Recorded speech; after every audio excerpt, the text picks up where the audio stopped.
Sir வந்துட்டாரு.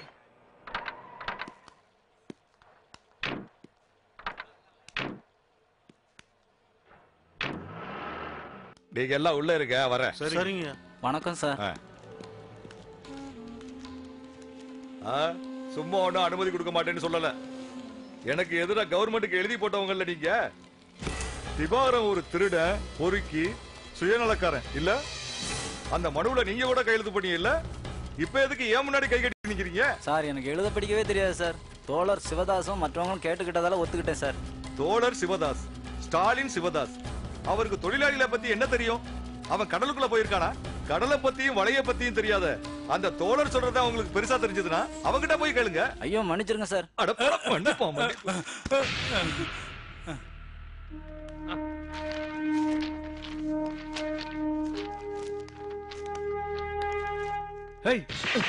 என்ன தடுக்குறீங்க?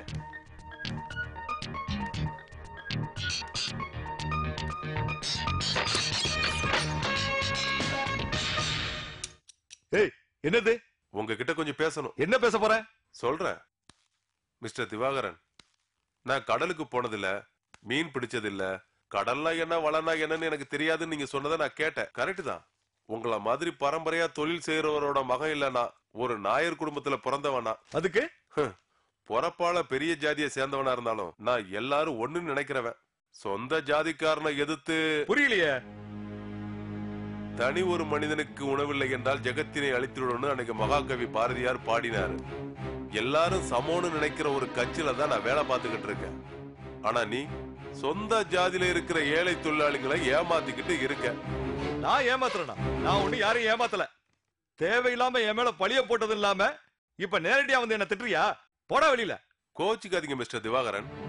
சொந்த குடிசை கூட இல்லாத ஏழை தொழிலாளி கோலப்பனோட பிள்ளை, அடிப்படை படிப்பறிவு கூட இல்லாத மீனை வித்து பொழப்ப நடத்தின திவாகரன் கடந்த 5 வருஷத்துல எப்படி லட்சாதிபதி ஆனீங்க?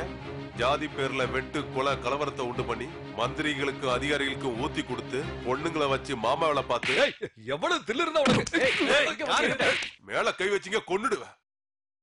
சில மானங்கட்ட மந்திரிகளுக்கு ஊத்தி கொடுத்து வாழாற்ற இந்த மாதிரி மனுஷங்களை இந்த நாடு ஏத்துக்கணும் நம்புறீங்களா? காரு, எஸ்டேட், பங்களான்னு சொகுசான வாழ்க்கை வாழ்ந்துடலான்னு பாத்தியா? சொந்த ஜாதிக்காரங்களை ஏமாத்தி உன் சொந்த பந்தங்களுக்கு வேண்டப்பட்டவங்களுக்கு மட்டும் லோன் கொடுக்க அந்த பேங்க் உங்க அப்பா உருவாக்குனதா இல்ல உன் பரம்பரை சொத்தா?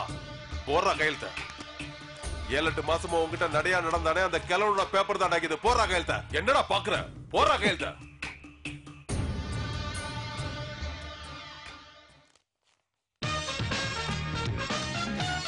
தொழிலாளர் வர்க்கம் வாழ்க வாழ்க வாழ்க. அண்ணன் சிவ